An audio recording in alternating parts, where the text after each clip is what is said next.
Hello, everyone, and welcome to today's edition of CovInspiration with DayoIsrael. We have the privilege to have with us this morning Nigeria's Minister of State for Education, former member of the House of Representatives, and a former governorship aspirant of Imo State, a private sector experienced technocrat who's now in politics.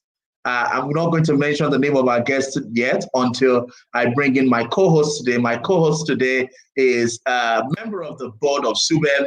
He has a PhD in education management, Dr. Said Oladapo Ibikunle, PhD. Dr. Ibikunle, thank you for joining us and the Honorable Minister this morning.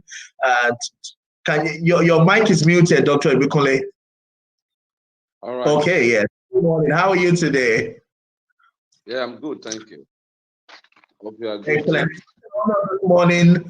How to have the Honorable Minister. But before I bring the Honorable Minister on the program, I want you to please watch this in a second. Nwajiuba from Imo State. Born August 20, 1967, he holds bachelor's and master's degrees in law from Imo State University and University of Lagos, respectively. He has been a managing partner at Ayodeji Chukwuemeka Ibrahim & Co. from 1991. Honorable Nwajiuba was elected member of the House of Representatives between 1999 and 2003, and was also a serving member of the lower chamber, as well as the chairman of the Tertiary Education Trust Fund, TED Fund, until his appointment as minister. Ladies and gentlemen, please welcome Nigeria's Minister of State for Education, Honorable Emeka Nwajiuba. Honorable Minister, it's so good to have you this morning. How are you doing, sir? I'm fine. My name is Chukwuemeka Nwajiuba, and I work for you at the Ministry of Education. I serve as the Minister of State. Fantastic. Thank you so much for having you. Honorable Minister, before we get into the tough part of the conversation, which is really about what people want to hear, school resumption, school reopening, one of the things that I like to do is for people to understand the mindset behind the office. Because most times people do not trust decision made at the policy level because they don't understand the genuinity of that or the passion or the interest of the decision maker. You have been in the House of a representative. You have also chaired TED Fund. Can you share with us some of your achievements in Parliament, in legislature, or as chairman of TED Fund, and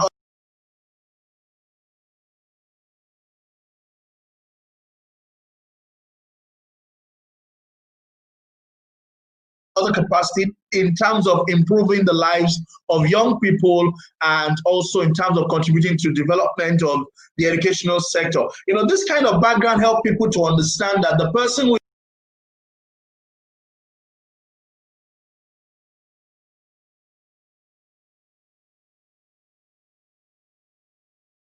is making a decision understands what it's doing, and people can better trust the decision coming from that angle. Okay, well, first of all, thank you for having me and for the opportunity to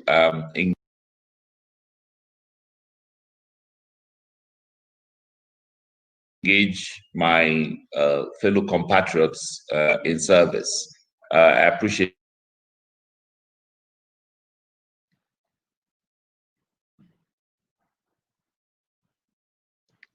I think the Honorable Minister's network.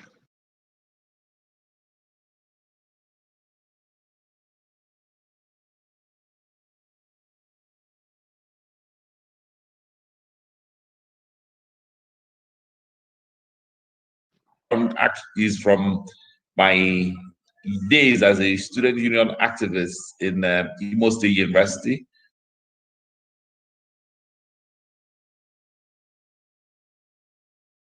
where I became the spokesman of the Law Students Association.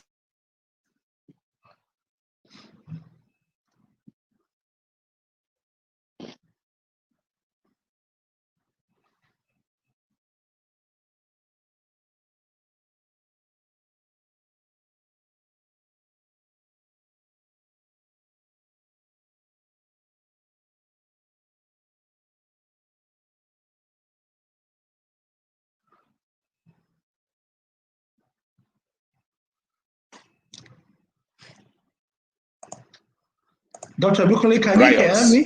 in the sense that yes. we were rioting.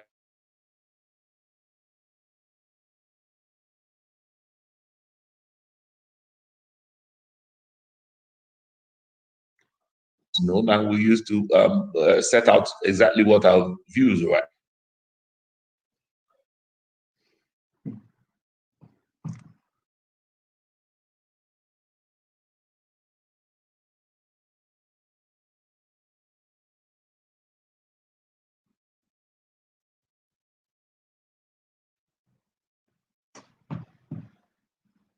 To Dr. Bukole, is this from my side or okay? Yes, I wasn't sure. I saw the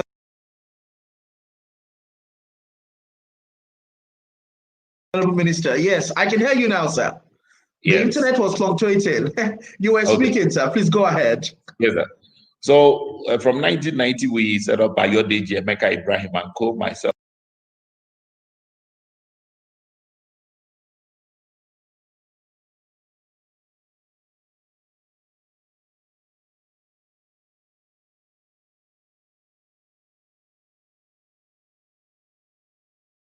My partners, and we started this work about getting people out of jail. Doing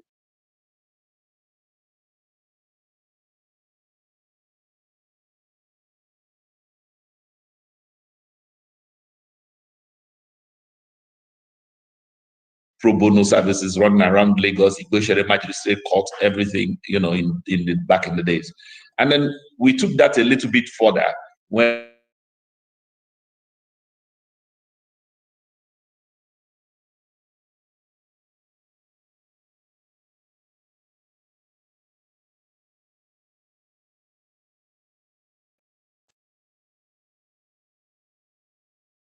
I got elected to go to the Federal House, and could not attend because I think after we were not sworn in because General Abacha died in 1998, and it was cut off. So we had to start afresh. We rejoined with political groupings at the time, and I got elected again at the beginning of 99, and we eventually got into the House of Reps in 1999.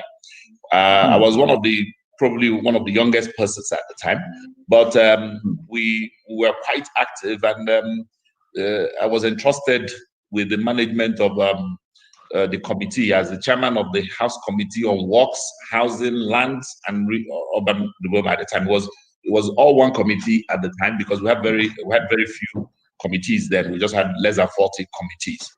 And while I was pretty much young at the time, the key thing that I brought into focus was the fight with strengthening out the democracy at the time. We asked Chief Anini then, who was the Minister of Works, and that was the beginning of the altercation in the House of Representatives, because we wanted accountability, strict accountability, strict constitutionalism, because we had just come from a military background at the time, and we felt it was our responsibility to ensure democratic practices. And my background as a lawyer, having come to Unilag to do my master's degree, I was quickly going to enroll at the time. I was already enrolled at University of Jos for my PhD. So I had to come back to serve in the House of Representatives and suspended it for a while.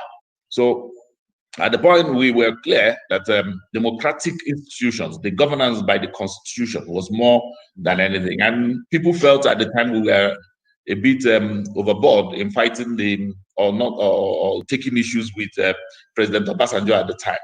Well, we stood our ground, and it became what was called with articles of those who wanted to pursue, but that wasn't the case. It was just asking him to just stick with the law and getting the law to rule at all times. And we kept on that till I went to run for the governor in Imo State in 2002. In 2002, I was elected. I became the governorship candidate of AMPP in Imo State. When I won that primary, true to what you now see, people felt that my views were overtly too democratic and not as conservative as you should be.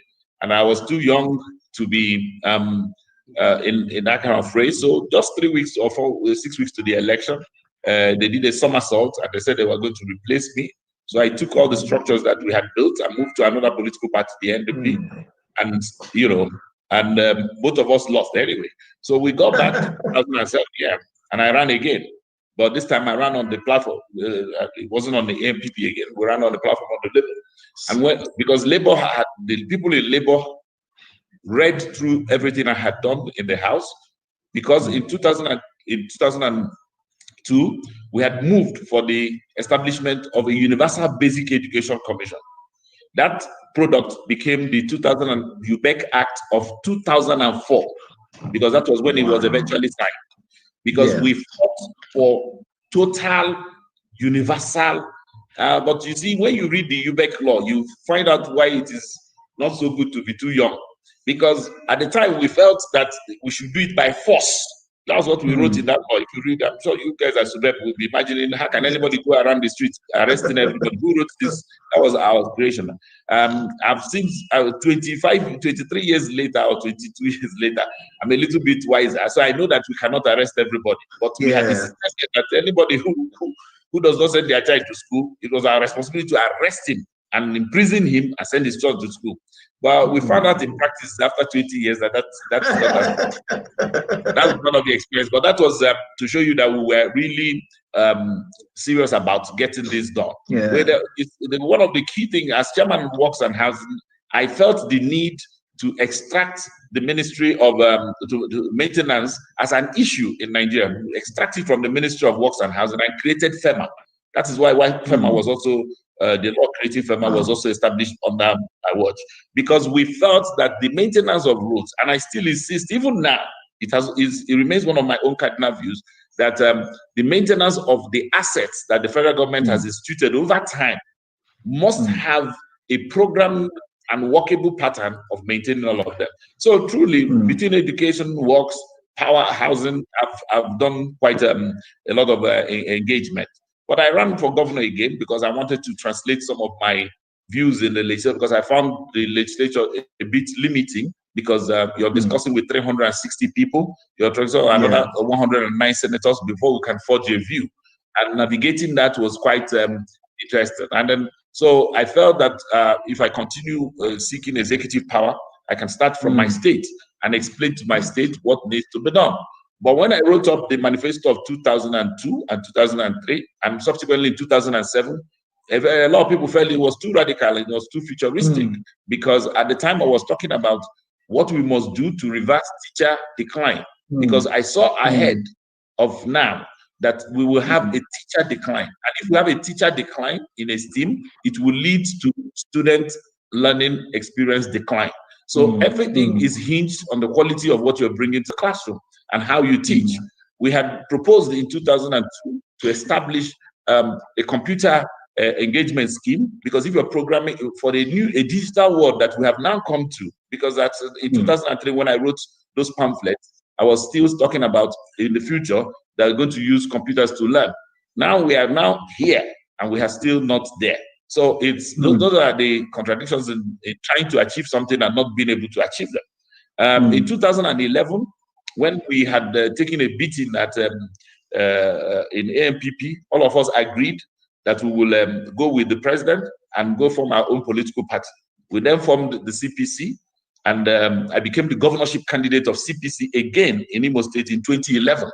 And we kept the fight on until 2013, when we then decided that, look, we've lost a bit, we've lost our 3 elections. The right thing is to merge with our partners who are, the Action Congress, the ACN, and the ACN with its own weight of people who are very, very savvy, people who are already engaged in the progressive movement, because everything you can hear me talking, and you can see that all of these are progressive ideas. So we went into the ACN, and we saw that the ACN had all these progressive ideas, and they were all on all fours with everything we spoke. So that is reflected in our manifesto that we drafted. Fortunately, those who served in those manifesto committees, people like Salam, Lai Mohammed, Alaji Lai Mohammed, all those people are still vocal in government and doing the work we're doing now.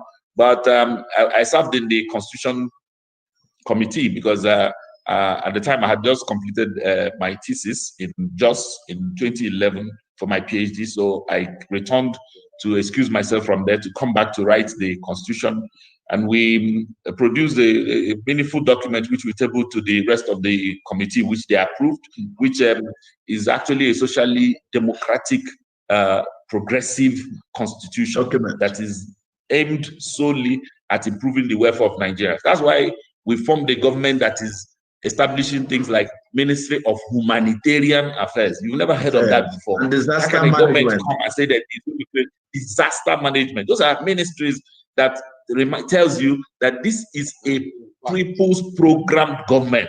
It is a people-oriented government. It is addressing almost he's looking for how to take money that has been earned by the government to take it to the poorest person, so that we don't just allow conservatives just march on them and make them feudal Republican. So those are the achievements we bring to the table and the mindset with which we come. When I came to TEDFON in 2017, it was a short-lived approach because I had to go back to the House of Reps because we felt there were opportunities for the Southeast and the rest of the country to have some sort of interaction.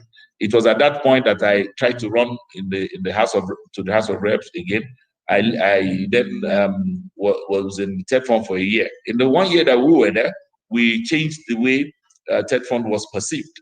The first thing was to say, look, TEDFON had been perceived over time as an institution where you just come and you make money. That was because it's a fund. But we said, no, we're going to reverse all of this. We don't want any more powers. Let's obey the law. The 2011 Act simply says that there will be a board chairman. And I saw my role as board chairman as only to regulate. I didn't want to get involved with contract sharing and so on. So we said all of that must devolve to the universities. And that's what has happened now, because that is the reform we wanted to bring in. And that was what the president saw in what we tried to do, to say, look, if you want to do any contracting, let the universities decide what they want to do with the monies. It is not up to a politician in Abuja to decide that and send them programs and projects that they may not need or that are irrelevant to their existence. Let the universities take their allocation and decide what it is that they want to do. That is the cardinal role of the TEDFON. We also address the issue of how this will be complemented by an inspection agent. So now we need to have a more system that approves whether these things that are said to have been done by universities, and that's what has now led to the completion of projects that were abandoned for the past 10 years around the University of Calabar. You made it everywhere. We just went around and said, look, this is a government. We can't be behaving like we just fell from the moon. We just have to make money and run away with it. So it is important that some people monitor this, and that's what we did at TEDFON. Well, many people didn't like that style. They felt it was too draconian, and I was behaving like a socialist. Don't you like money or something? I said, look, you may love money, you may want to make money, but you don't make it at the expense of human lives and what it is that you've been asked to achieve with the money.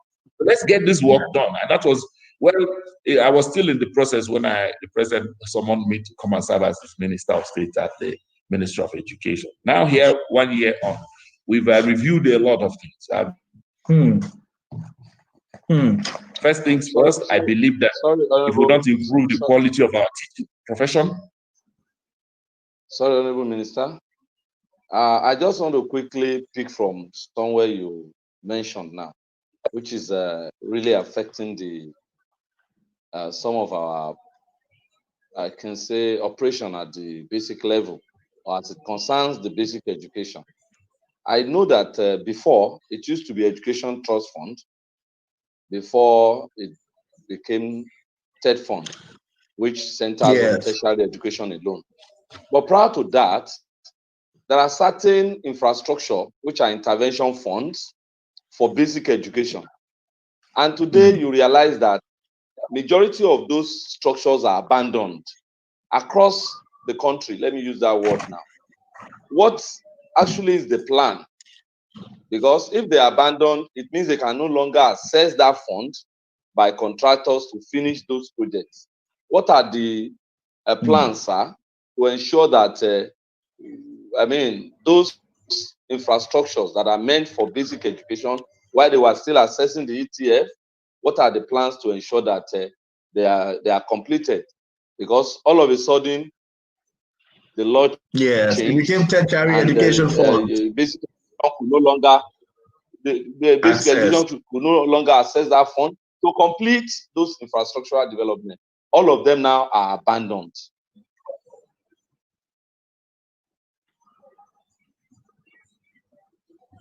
All right.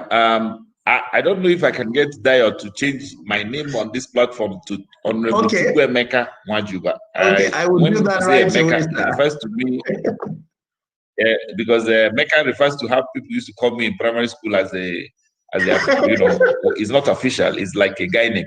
Sorry, sir. But let me go straight to the question from Dr. Said. I agree with you. There's all of these places, and I've just seen a question from a member of our audience who has asked the question, what's the strategy around it? What we did and what we're still doing is that we've taken a catalog of everything that's what I'm answering. I'm answering the implementation plan. Now, everything that we had seen as abandoned and for which we had provided money over the past 12, 20 years, I asked for a review from all of the 2 months. We had all that document because we had a reporting system that said, everybody bring your brief. Now, immediately we got that, we then decided, what is the problem? The contractor ran away. Some of them had paid bribes to governments. They alleged. They said they had given money to previous governments that gave them this contract, and that some people had used it to fight elections in 2007 to 2011. So they made all sorts of allegations. And I was okay, right? Now the problem. Solution will be to figure out what is remaining to be done. Are you, as a contractor, willing to continue at this rate? If you're not willing to continue, can you surrender? If you surrender, can we get the university to match you with IGR to complete them? If the university does not have enough IGR, we can then give them what we call a contracting partner. In which case, anybody else who is coming to do a project there will have to have a surrender value on those properties. In other words, he can continue to use the work plan that he's doing here, since he's been attested to be able to do them. And we did that for projects in the University of Nsukka, Calabar, everywhere, in ABU, in Maiduguri. We are continuing with that process. So we are delivering on those. The second part of it is not just with the hard infrastructure you see. A lot of what goes into education is actually soft infrastructure. The conferences we sent our people. So I wanted a return on all of the people we sent abroad. I saw the 2,800 PhD scholarships Nigeria is paying for, and none of them who wanted to return. I wrote embassies to say, I want all the people who we have trained to return to teach, because the reason we sent them for these PhDs was for them to come to Nigeria to help build our own capacity here. So it was unconscionable that 80% of them were staying abroad and they didn't want to return. So I wrote back. We started fighting each one of them. And the same thing we did for master's degree holders. And we went everywhere. Then we said, look, we're no longer sending people to, just because you wrote or your VCs wrote and you take Nigeria's money and you go to any place you say. Some people just simply use the money to marry the wives, build houses, professors, and did not go. So we compelled them to go. So you must go do this. I guess, like I said, it may sound too harsh to some people, and people believe that you're a young man. Why are you so hard on people? And I felt, look, there is a lot of benefit in doing the right thing. In fact, there is more benefit in doing the right thing than actually going the wrong way. And this all had been taken care of, and that's what we did, and we are continuing to in that respect. So I'm very happy with some of the report that I'm getting from TED Form now that I'm supervising them as minister, that they are really going strictly along those lines, because I will kick if I think anybody has changed any of the policies we made there. I'm also proposing to them, and I think the new chairman will implement that, we now start an insurance scheme around all the projects that we have in the universities. We can't maintain all of this forever. So we have to apportion monies from the TED Fund now towards keeping up those programs and then getting universities to be responsible for them, because I don't bear with anybody. Yesterday I was at Orozo for a secondary school inspection at one of our Unity colleges. They will not maintain what you have already built. So what are we going to do? We can't keep awarding contracts for the rest of our lives. This is not no country progresses by pure procurement solely. We must develop the capacity of our people to do this. And that's what I'm asking. And that's all I'm simply asking. So that is our implementation strategy, to continue along the fulcrum of getting our people to be the owners of their infrastructure. When we finish building it, whatever it is that you have, we must develop soft and the soft infrastructure to govern it and the hard infrastructure for you to use. That's what is required here. Honorable Minister, let me quickly take you back a little bit. You talked a lot about your fantastic experience over the years that enlightens us on what you've brought to the table as Minister of State for Education. What were the lessons that you've learned between your time in the legislature in 2004 and now that you think you would do differently? So you talked, for example, about the UBE Act of 2004. So the things that you put into the law that you wanted to see because of your mindset at that time. What other things have you noticed that said, no, I think we can do this differently? Because this is the reason. People who implement the law, policemen will go on the street, you are saying on the street, they arrest you. Because in law, we talk about mental elements, mens rea and actus reus. So the mens rea behind the decision is also key. You have realized now that may not work based on your experience and growing up maturity over the years. What other things have you seen that has been introduced but needs to be looked into and tweaked in the way education is being managed in Nigeria today? Thank you very much, Dayo. The truth is that life evolves, and all of us, only a fool does not change his mind. Every wise man, in fact, the way your mind is now is a product of some of the knowledge you have acquired prior to today. So we all are learning, and I concede that even as a PhD in law, that I've now, as somebody who is a doctor of law, it is still a learning process. You have learned not enough. So I'm learning. I'm also learning from the experiences that over the years of what happens and what does not fit. Right now, we have a situation where we can then decide, look, for instance, Nigeria's biggest problem right now in the education sector is no longer infrastructure. It's not just buildings. I want an improvement in the quality of teachers. That is where my heart is wrenched at. Because I've seen that the teachers we had and the teachers we have now are not exactly at par. They're not the same quality. To the base of what a child and how a child is treated in class. It's not enough to build all this nice infrastructure. You can have a beautiful structure, and if you have a fool for a son, he will pull it down. So the important thing is to train the child. So we're looking at programs that can help us resuscitate the teaching profession and attract passionate, quality people and keep them. First things first is to make their salaries useful, and not just useful, but regular and reliable. So that the person, if a teacher says, what makes somebody reliable is for him to be able to keep his word, to be able to be trustworthy.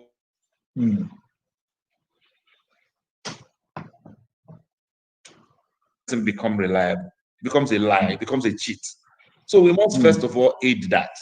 And that is where what you are asking me comes into play. We need to talk to the states.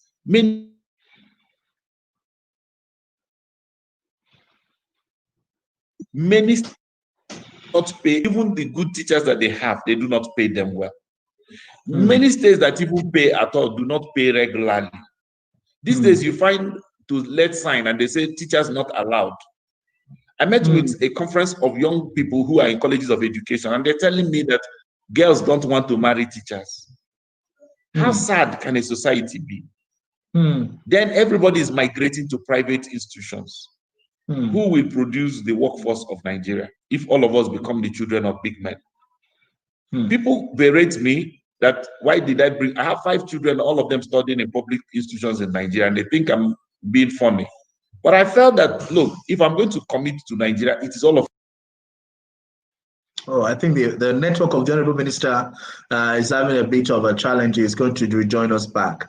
Honorable Bukunle, while we're waiting for the minister to reconnect, I think I enjoyed your question at that point, because we have a lot of buildings that we had also inspected at our SUBEB level, and they were built with Education Trust Fund money, but they had been stopped because TED Fund is not financing. Were you satisfied with the response of the Honorable Minister? Yes. No, I'm not. I was still going to allow him to tell us the strategy. Yeah, to take over those. Yeah. Yes, I'm also. I wanted. Yes. Yes, and let him know that at this operational level, such exists, so that they don't look at the university, but the basic education sector, the primary school level, we have issues like that. And since this fund has been stopped, for basic education, what is the plan to probably revisit that? And I think one of the important things he has mentioned has to do with the quality of teachers, because really, when you look at one of the mandate or the functions of the ministry, they're talking about ensuring that they keep the standards of education. Yes. And I was curious about the standard. Who set the standard? What are the standards? By who? How do you measure it? But I think the key thing is quality, which he has mentioned. And that's just the key word I would have loved to hear.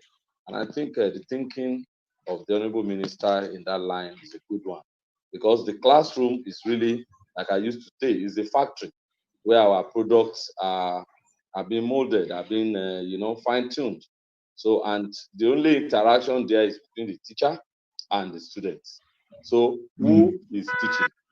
What is the effectiveness? The effectiveness of the teacher in the delivery of the instruction, at ensuring that the product, who are the students, are coming out well, in order to produce the kind of leadership we have for tomorrow.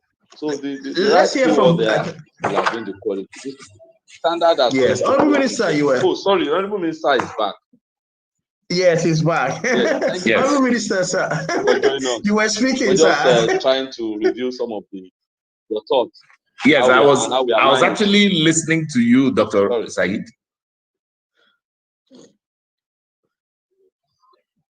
My point actually is that yes, we were just trying to summarize your contribution, key into your thought about the quality, which I think actually is because one of the things I was going to ask really before was that when you talk about falling standard of education in Nigeria, people see it as a myth or a reality.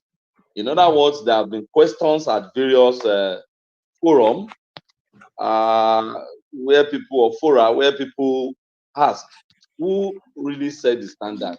What really is the standard? Because when you look at it now, we have more access to literature, you have access to text through internet, even the syllabus now that these children have to cover, the number of subjects they even offer now is so much that even when I was in school. So some people will tell you that they are not thinking the standard is a problem, but the quality of delivery, and that is actually what we have touched. And as a professional, I was just amazed that is your thinking. Exactly what we were trying to review before you came on board. However, sir, I asked the question, which I think I was going to ask, that I know that for the TED Fund, right now you face the universities. But before you face the university, when it was Education Trust Fund, in our primary schools, we have certain projects that are ongoing. As soon as they stopped, majority of those projects are abandoned at the moment as I'm talking to you, because we could no longer access the fund. It's now TED Fund. What will be the strategy, or what are the plans to ensure that we complete those projects? Are we relating with the state to say the state should take over? Or are you saying that you can now do a special dispensation to ensure that every state collate such projects and you now review them again? Because the primary education sector doesn't have any opportunity to access the fund again. And we here at basic education level are also are also concerned about that because we have so much of that project around. Even some that Thank you, Dr. Said. Look at what happened. Yes, sir. Over to you, Honorable Minister. Like I said, I agree with you. Thank you, Dad. I said I agree with Dr. Said. This is one of the things that is a problem with us as a country.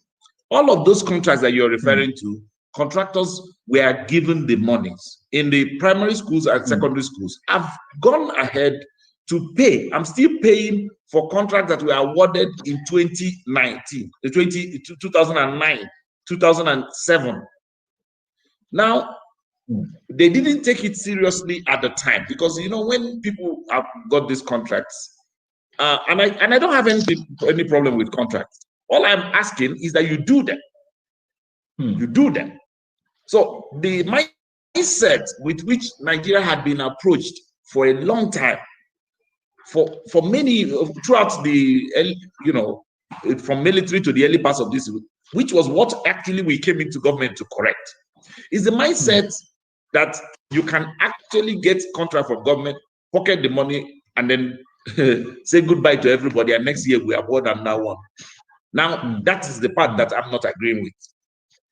Anything we have given you to do, you must do it. So I can tell you on my desk, in this last 1 year, I've signed off contracts that people have come back to complete in those primary schools.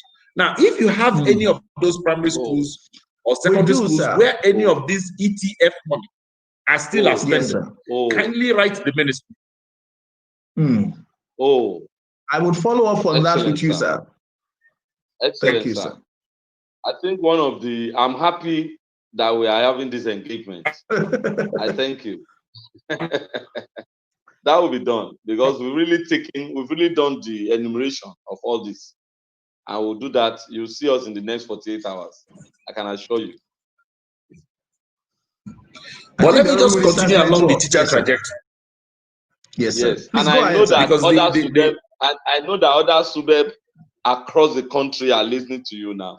And some will be able to reach you out on that because we never had any opportunity. Yeah, I just write to the ministry so that we can just have the facts around it so we can check our records. That's an important thing. Please, it is important. And I keep saying government there's no such person called government. There's no person. Government is a collective of all of us. And if all of us help in policing, reporting, it will help everybody. At least hold me responsible for the ones you report that I didn't go do. But I can't, I'm not ubiquitous. The ubiquity of government is because of the plural nature of his people. That's what makes government ubiquitous. Because they are present. Thank you. So I understand that it is our collective effort. Yes. Yes. Dr. Lukule, hold on, sir. I want to go a bit. I want to go a bit professional this time, sir. Considering the mandate and the function of the ministry, I think one of it is to formulate and coordinate the national policy on education. Considering this COVID-19, the post-COVID and the national policy on education, is the ministry thinking in line of reviewing our national policy on education, or how last have we really had to do that? That's the policy we're doing that. We are not going to go by the old order. No, we're doing a review. I can tell you the ministry is if I may add, sir, you hear about the document as soon as possible. Okay, sorry. I think the line went down. Oh God. Yeah, I think it's network. Doctor, I wanted him to finish his thoughts around teachers' engagement. Then we'll move into the other areas around post-COVID. I wanted him to finish his thoughts. I have some of those things. I was going to weave that to national because